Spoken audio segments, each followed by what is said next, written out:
the mind before you can bestow the blessing, because until they get their mind right, everything you invested. All right, ladies and gentlemen, you know what time it is. It's Tuesday Night Sports Minutes on the TMA Radio Show. I'm your host, Minister Agwood, and we just so excited about tonight's sports.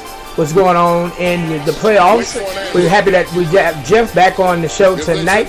Hey, we'll have him coming up shortly, so I want you to stay tuned and enjoy the show tonight. Also, tell somebody you love them while they're breathing, while they're all right, while you're in the right mind. Let somebody know you're thinking about them. Let somebody know that you care about them. Let somebody know you have love for them, because somebody need to know that. Somebody need to hear that. So many people are lonely. So many people are going through. But hey, God is good. God is able. Keep praying. Keep having faith. Keep believing. And we thank you again, all my listeners, for each and every week, each and every Tuesday, Sports Minutes. So stay tuned, and Jeff will be with you shortly. All jealousy, all pettiness, all unforgiveness, all strife, all malice, all confusion, all blaming other people for your mistake. You got till midnight to get rid of every poison that's hindering you, every inflexibility that's stopping you from what God is about to pour into your life. Woe be unto you if you go into another year and waste another year with the old mentality while somebody's in the hospital begging God for the opportunity that you have right now. You better step into this moment.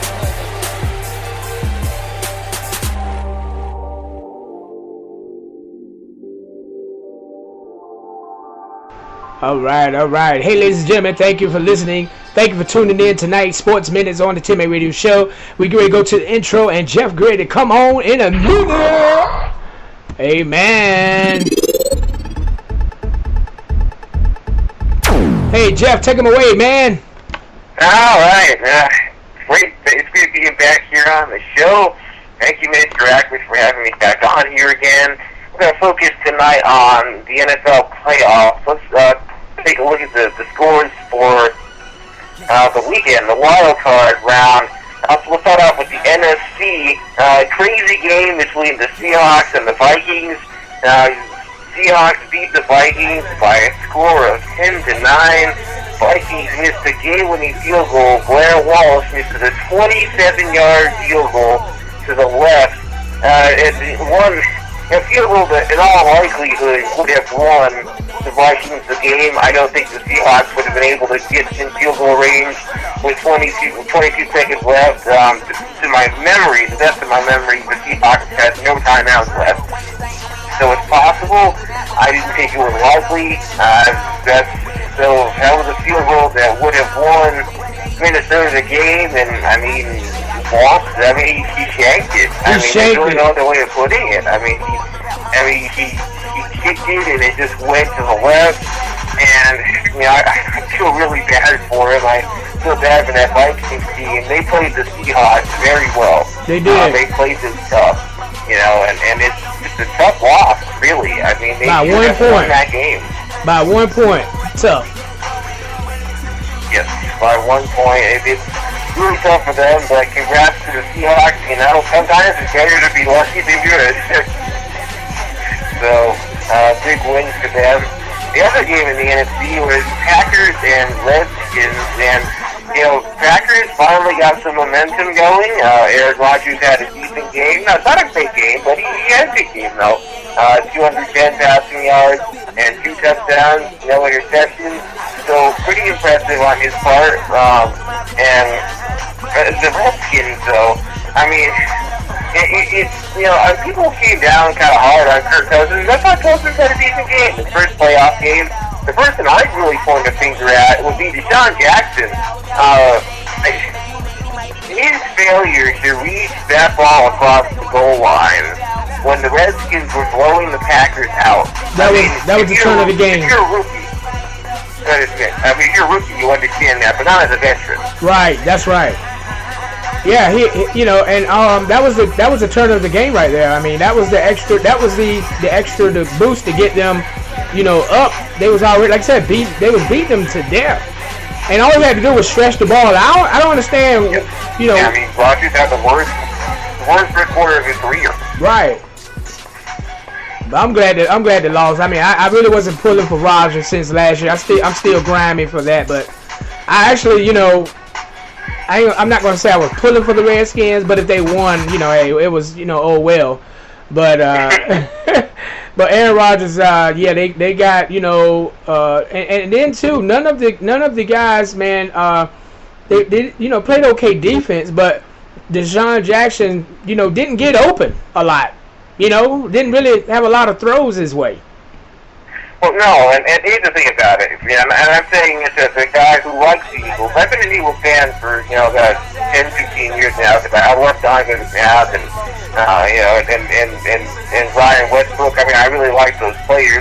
But, you know, watching the Eagles and watching Deshaun Jackson, I know people were scratching their heads when the Eagles let him go. But here's the thing about Deshaun Jackson. Throughout his career, as talented as he is, he has made some costly mistakes for his team throughout his career, and you saw it on full display in that Redskins-Packers game. Those are the kinds of mistakes that he made at times with the Eagles. You know, not making the extra effort, not doing what it takes to get the ball across the goal line. I mean, careless mistakes that can happen. That's the biggest reason why, in my opinion, the Eagles were willing to let him go, because, as I said, the guy is extremely talented. In my opinion, one of the top 3 deep threat receivers in the NFL, but he has consistently made mistakes like that in his career that cost his team dearly. And it really cost the Redskins. If they get those extra 4 points, you're looking at a 15-0 lead, and the Redskins really on track to blowing the Packers out. And instead what happens is he doesn't get in. The Packers get the stop at the goal line, completely shift the momentum in the Packers' favor. Yeah. So, I mean, you gotta give credit to the Packers' defense. I mean, they were fantastic. They sacked Kirk Cousins 5 times. They didn't let the Redskins receivers get open. So impressive one on their part. Yeah, that was like I said. Yeah, the defense did step up, and I just, man, you know, I just, yeah, that was just a game that really that Kirk Cousins did play you know, I don't really like Kirk Cousins, but he did a good game. I mean, for his first time, like you said, being in the playoffs, and you know, he tried to rally the team, but getting shut down. I think they had a field goal on the 1-yard line because they couldn't get it. They couldn't get it in. Yeah, and that's something that can't happen, you know. And it's, you know, and it's a great stop by the Packers. I mean, fantastic stop. But, you know, if you're looking at that situation, like, you know, Alfred Morris has got to find a way, and the offensive line has got to find a way to be able to get that 1 yard. As great as Alfred Morris has been his first 3 years in the league, I think that's a situation where he's got to find a way to get in that end zone in that situation, and he wasn't able to do it. Yeah, that's going to haunt them. It is. Let's move over to the AFC. I will start off with the Chiefs against the Texans. We won't talk too much about that game. The score pretty much says it all. 30-0. Chiefs just dominated Houston, and Brian Hoyer. He played, in my opinion, the worst postseason game I've ever seen. I mean, I've seen quarterbacks have some issues, and, you know,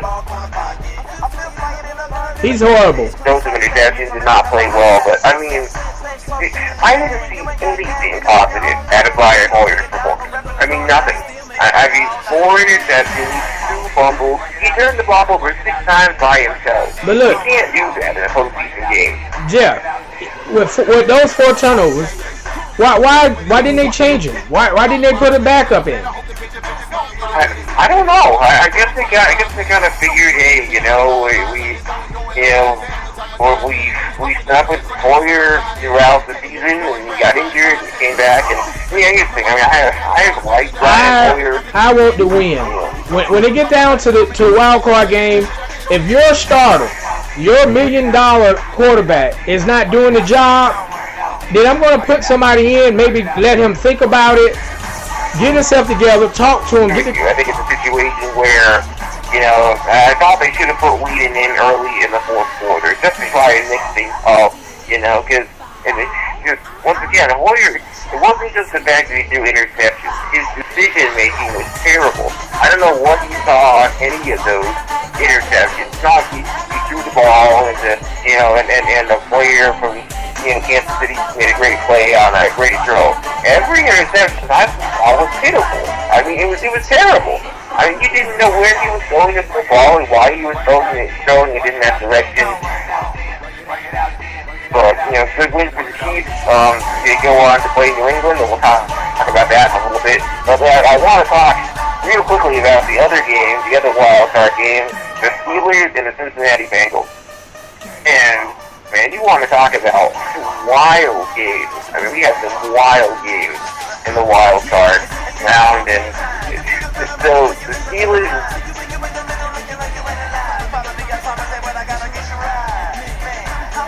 Yeah, the Steelers and the Bengals. I mean, that was just 5 minutes to go. A.J. McCarron, in my opinion, pulled off one of the best 5 minutes I've ever seen from a young quarterback in a playoff game. I mean, that game looked like it was pretty much over, and he leads them down the field into a touchdown score. Then with a minute and a half left, goes the go-ahead touchdown to A.J. Green, and you're thinking, wow, Cincinnati's going to win this game. And then Landry Jones throws an interception with a minute and 23 seconds left, and Jeremy Hill fumbles the football. But the biggest thing that stood out to me in this game was Cincinnati's lack of discipline. And that is why, in my opinion, Marvin Lewis as the coach has got to go. Because when you've got players from your team, like Pecco from Cincinnati, with a coat on, walks onto the field and shoves the Steelers player, and they had stuff like that go on throughout the game. And Vontaze Burfict with a complete cheap shot. I mean, complete cheap shot on Antonio Brown. right. And then Pac-Man Jones with his unfortunate conduct penalty against Joey Porter and all this stuff. I mean, it was sloppy on their part. It was undisciplined. Cincinnati did everything humanly possible to goof that game up yesterday. Yeah, I was surprised, and then those games went down to a field goal. Yeah. I mean, I figured the Steelers and Cincinnati game would be close. I just, here's the thing. I like Cincinnati, and I've liked Cincinnati for the last 12 years. But I have never been a fan of Marvin Lewis. Never been a fan of Marvin Lewis. I know he's had some issues, as far as players getting injured before the postseason and going into the postseason.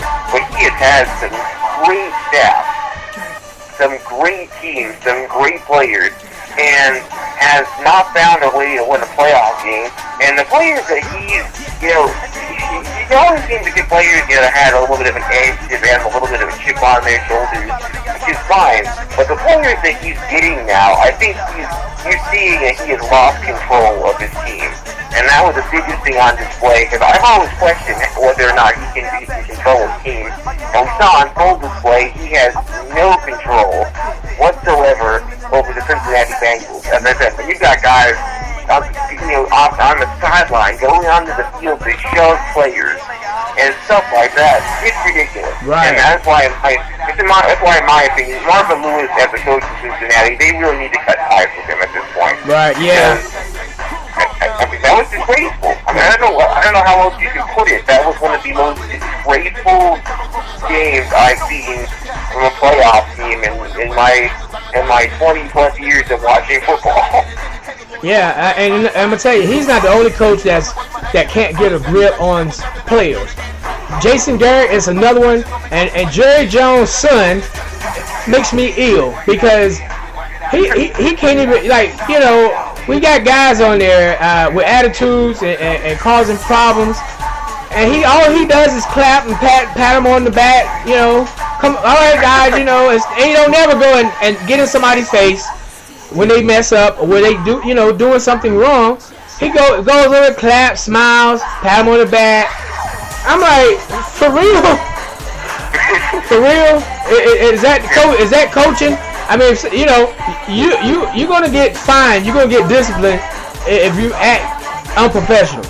And he's another one that let guys do what they want, say what they want, and act on the field, and don't do anything.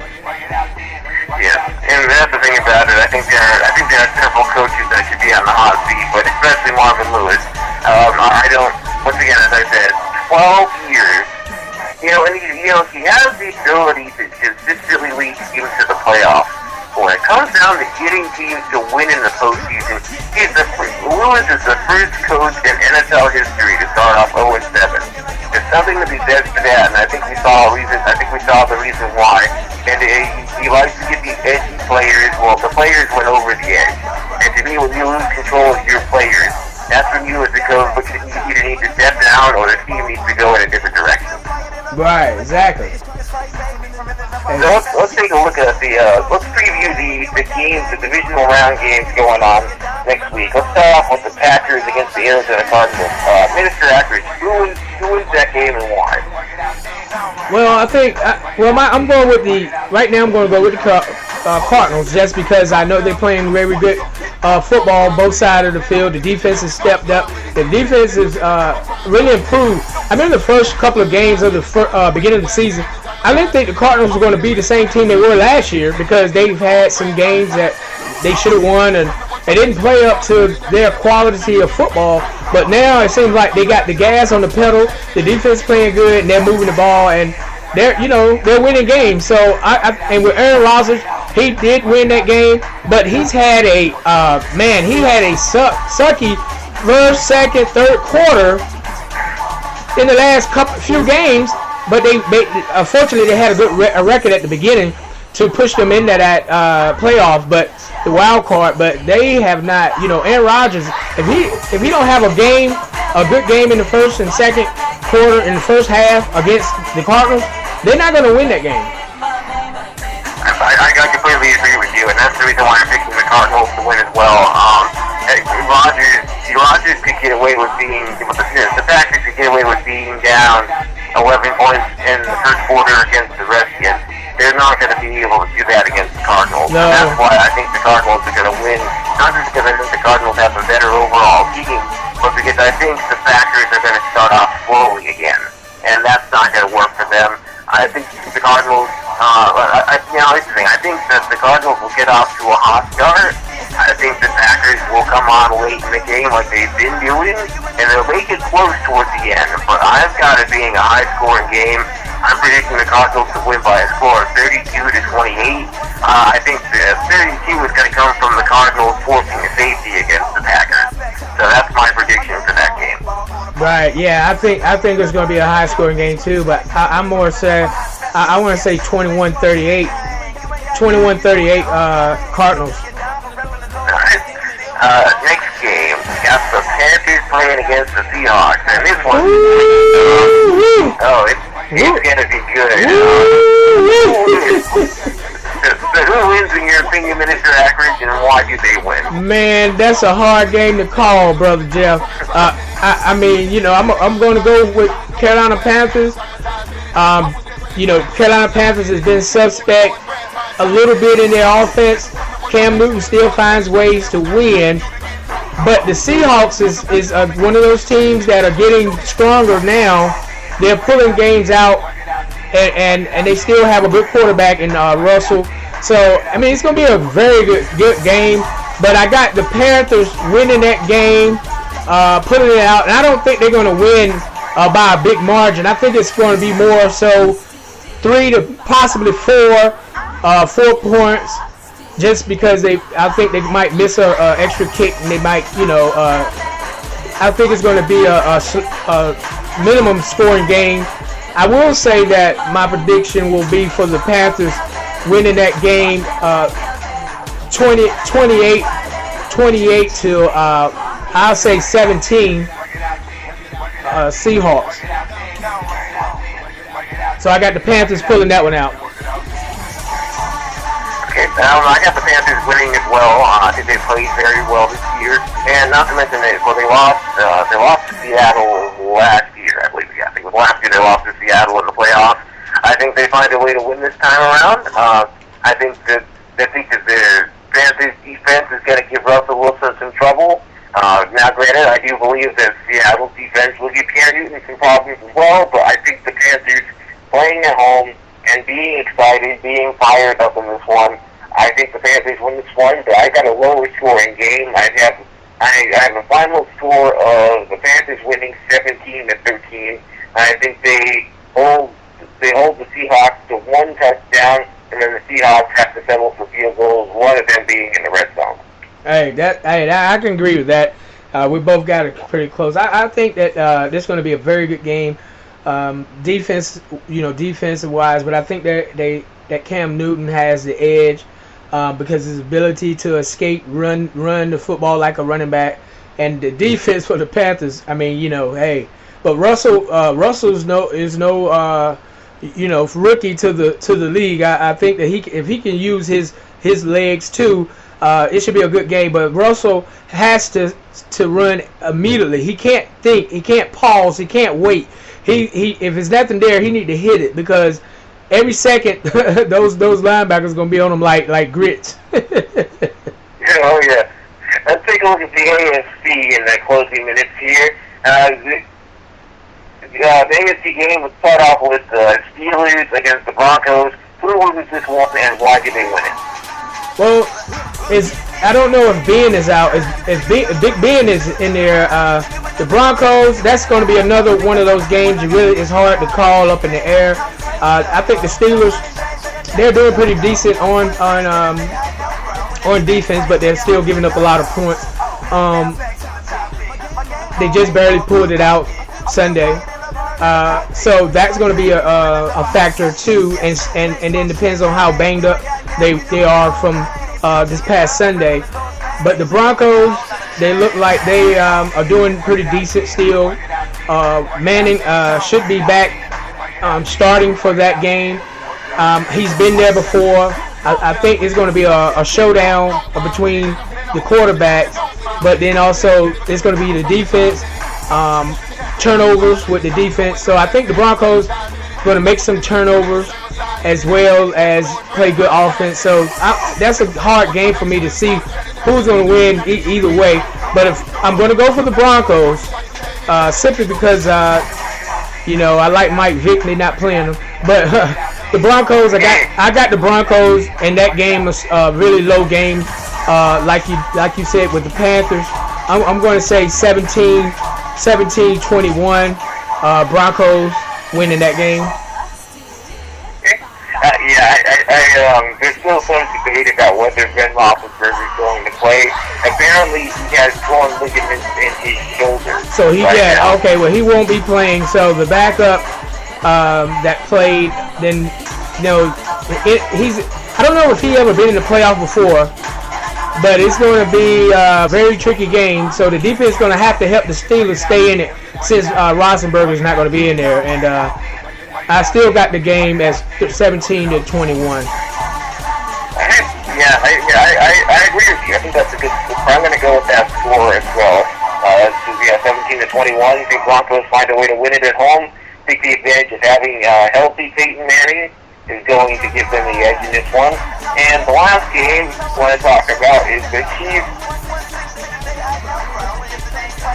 Yeah, the Chiefs and the Patriots, man. Versus the Patriots in Foxborough. Who wins that game and why did they win it?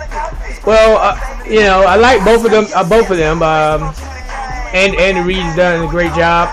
But if you got to put your money on somebody, then you better not ever count Tom Brady out.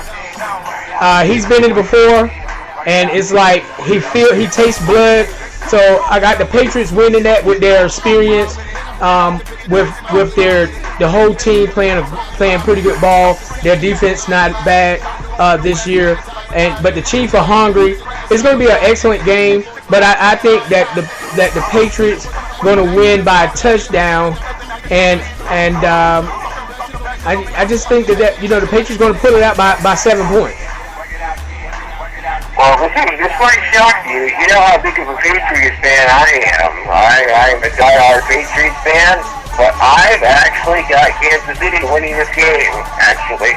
I know that's probably a shock to a lot of the listeners out there. But I've got, what I've seen from the Patriots the last 2 months has not impressed me. And I know Kansas City is beating up on some weak competition, but 11 straight wins is 11 straight wins. And that's, I'm looking at the fact that there are a ton of question marks on the Patriots side right now, and there are some question marks from Kansas City as well. Jeremy Maclin had a high ankle sprain, so we don't know what the status is with him, which is a big injury. But we don't know how well Adam is going to play. We don't know if that's what's going to hold up. Tom Brady had a sprained knee. Apparently he's supposed to be healthy, but we don't know how tough it's going to be for him to walk in that game, or if he's going to be limping.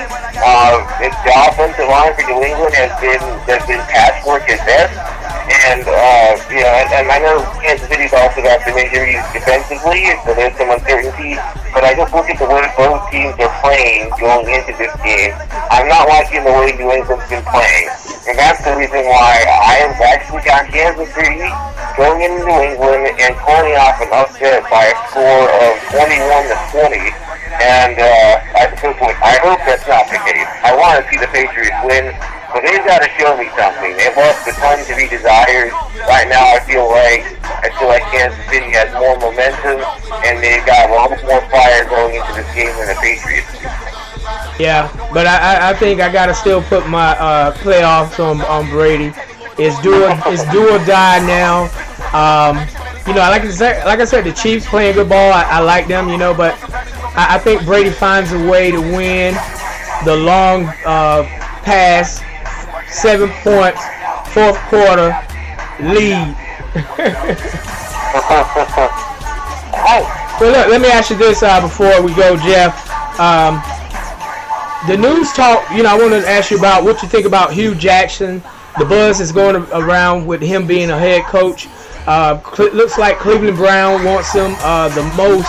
49ers are looking for a coach, and the Giants is looking for a coach. Where do you think Hugh Jackson gonna land? Well, that's a very good question.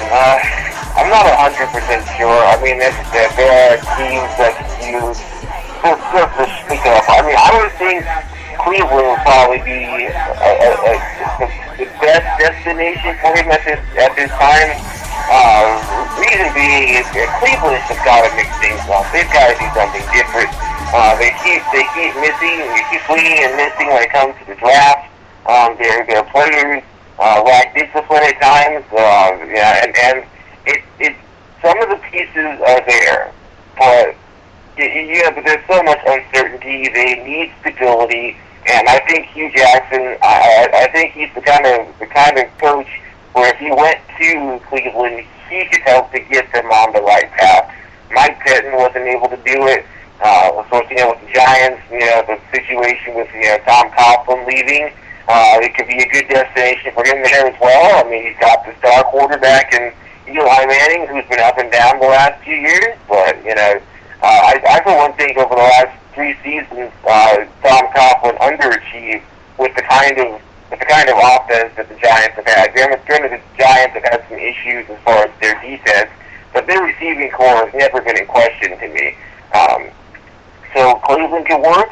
Giants, I think, would also be a good destination. I think it's narrowed down between those two teams, but it should be interesting seeing where he ends up going, and I'm excited to see it. I mean, I kind of, I don't hate the Browns. I kind of feel sorry for them. Right, yeah. So I feel sorry. It'd be nice to see them become a relevant team again, because it seems like football's better when they're relevant. Yeah, real quick, what do you think about Tampa Bay firing the coach? That's a tough one for me, because Lovie Smith is I like Lovie Smith. I mean, I think he's been a good coach. He did get a team get the Bears to a Super Bowl back in 2005. So this is 2006. And I thought Tampa Bay was getting better under his direction, and I thought they cut ties with him too soon. I mean, you look at Tampa Bay; they were in the playoff hunt for most of the year.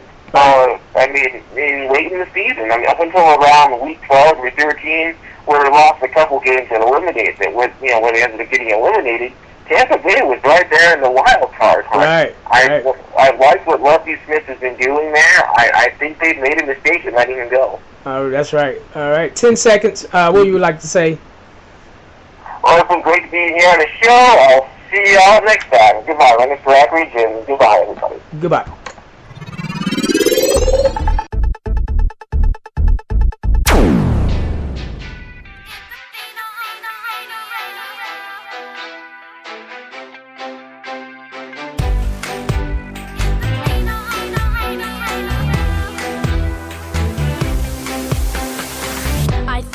problems away, 'cause it's a brand new day and I don't want. All right, thank you for listening to Sports Minutes tonight.